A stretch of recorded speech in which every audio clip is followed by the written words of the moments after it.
ദിവസം കൺമണി ജിറാഫ് പുഴയുടെ തീരത്തുള്ള ഒരു ആപ്രിക്കോട്ട് മരത്തിൽ നിന്ന് പഴങ്ങൾ പറിച്ചു കഴിക്കുകയായിരുന്നു.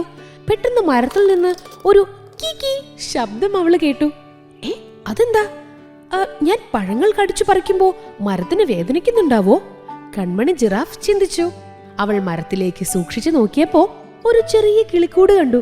അതില് 2 കിളിക്കുഞ്ഞുങ്ങൾ പരസ്പരം കൊച്ചുവർത്താനം പറഞ്ഞിരിക്കുകയായിരുന്നു. അവരെ കണ്ടപ്പോ കൺമണി ജിറാഫിന് കൗതുകം തോന്നി. കൂടിനടുത്തേക്ക് മുഖം കൊണ്ടുവന്ന് കൺമണി ജിറാഫ് ചോദിച്ചു, ഹായ് കുഞ്ഞിക്കിളികളെ, എന്തുണ്ട് വിശേഷം? ജിറാഫിനെ കണ്ടതും കിളിക്കുഞ്ഞുങ്ങൾ ചിലച്ചു. ഹായ് കൺമണി ജിറാഫെ, ഞങ്ങൾ കളിക്കാണ്. കുഞ്ഞിക്കിളികളുടെ കൊഞ്ചിക്കുഴഞ്ഞുള്ള സംസാരം കേട്ടപ്പോ കൺമണി ജിറാഫിന് അവരോട് വല്ലാത്ത വാത്സല്യം തോന്നി. കൺമണിയെ കുഞ്ഞിക്കിളികൾ കളിക്കാൻ വിളിച്ചു. അപ്പോ കൺമണി ചിരിച്ചു. എന്നിട്ട് പറക്കമുറ്റാത്ത കുഞ്ഞിക്കിളികൾക്ക് മരത്തിന്റെ ഒത്ത മുകളിൽ നിന്നും കുറച്ച് പഴുത്ത ആപ്രിക്കോട്ട് പഴങ്ങൾ പറിച്ചു നൽകി. അതിനുശേഷം അവര് കൂട്ടായി. പിന്നീട് ഇടയ്ക്കിടെ കൺമണി കിളിക്കുഞ്ഞുങ്ങളെ കാണാൻ വരും. അങ്ങനെ ഒരു ദിവസം കൺമണി ആപ്രിക്കോട്ട് മരത്തിന് ചുറ്റും മേയായിരുന്നേ. അപ്പോ ആ മരത്തിനൊരു ഇളക്കം. കൺമണി അങ്ങോട്ട് ഓടിയെത്തി. അയ്യോ, ദേ പാച്ചൻ പാമ്പ് കിളിക്കുഞ്ഞുങ്ങളുടെ അടുത്തേക്ക് വായും തുറന്ന് ഇഴഞ്ഞു നീങ്ങുന്നു.